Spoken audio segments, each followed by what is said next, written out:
Coming up on the main stage, we have Kristina Centnere, founder of Social Cow, a digital and neuromarketing agency serving the wellness and healthcare industry. Give it on up.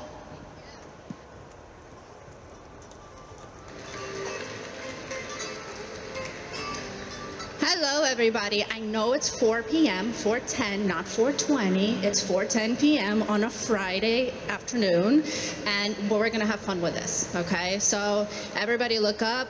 Something that you're going to learn today is something that not a lot of people are talking about. However, companies like PayPal, eBay, Frito-Lay, Cheetos specifically, are using it. So ears up, phones away. Let's start.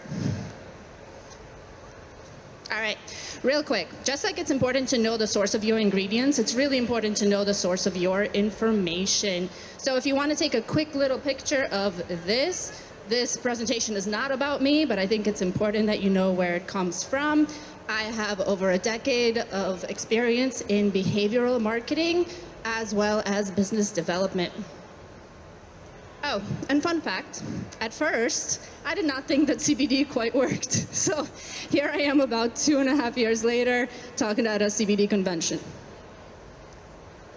All right, thank you guys for dedicating your time today. So I want to make sure that our goals are met. And my goals for you today is to show how to effectively differentiate CBD brands. And of course, that covers Delta 8 on all those variants as well. And introduce you to a new way of selling directly to your customers' brains.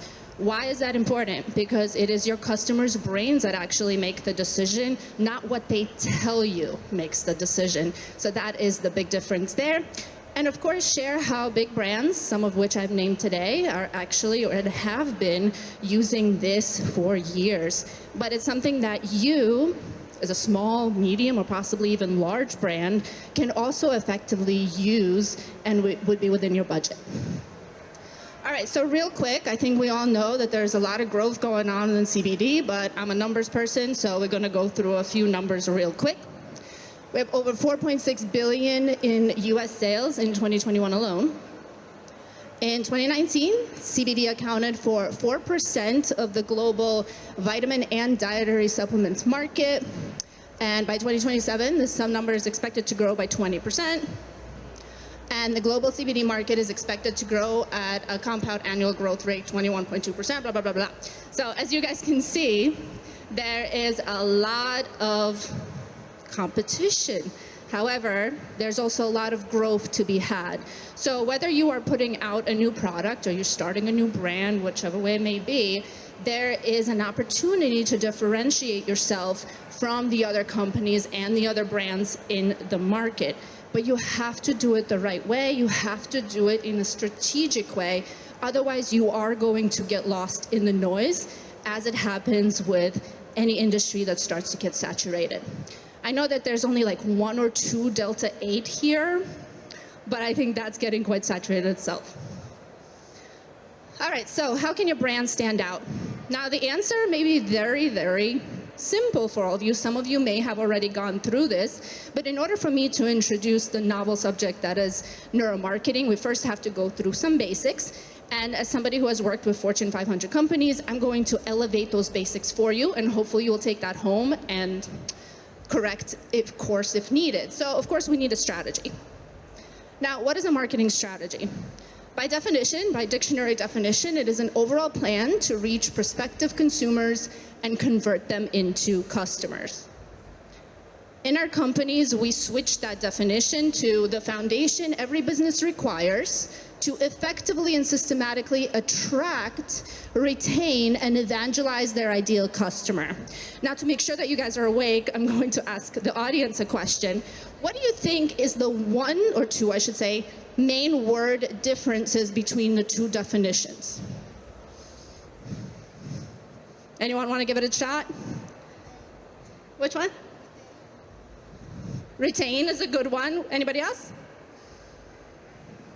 The difference is reach and attract. So this is your neuromarketing 101. When you think of reach, you think of straining, right? You're reaching for something. When you're thinking of attracting, what do you think about? It's coming to you. Law of attraction, all that good stuff, right? It's coming to you easily versus reaching for something. And that is one of the things that neuromarketing makes it easier to attract versus reach and fight for your customer and have to jump them and whatnot. All right, so number one, again, the basics. Step number one in strategy is to identify your ideal audience. Now, this is something that people quite often get wrong. The usual questions would be, where do they live? So, geographics, as well as what is their age range and what is their income? How many of you have made a strategy or have thought of customers in that way? Income, age, geographics, right? Well, here's some elevated questions. What are their hobbies? What are their behaviors? What are their routines? And what are some of their favorite brands? Now, you might wonder, why even go the extra step? If I were to tell you that your customer lives in the United States, maybe they're city dwellers, we went as far as that, and the age range is between 25 and 50, right? And let's say that their income is $100,000 a year, does that necessarily mean that they will resonate with your product? Is every city dweller within that demographic going to resonate with your product? Absolutely not. They might not have any interest in CBD or THC or anything like that. However, if you identify the brands they're already using, the places they already shop, and the routines that they already have, whether they wake up at 5:30 like I do, or 10 a.m. or anything like that, you then can better draw an ideal client. Moving on. So step number two, identify your differentiators. It's something that we call a SWOT analysis. Your strengths, weaknesses, opportunities, threats, and that's how you create your unique selling proposition. All right, Kristina, this is like strategy 101, right? Now here's the step number three. People think that they're done with those two steps, they can go to market. Wrong. What most people do not do is that they do not connect the customer to the product. And that's quite important, isn't it?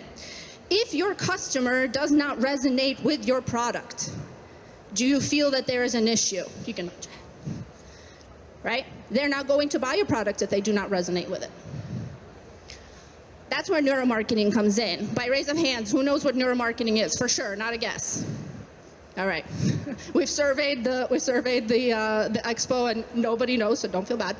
Neuromarketing is the application of neuropsychology into marketing. Now, some of you may think that it's like, oh, use save instead of get. No, those are the results. What we deal in is regulated data directly from the brain. So we use things like emotion recognition, eye tracking, as well as EEG scans and overall active tracking and analysis. Now, why do we do that?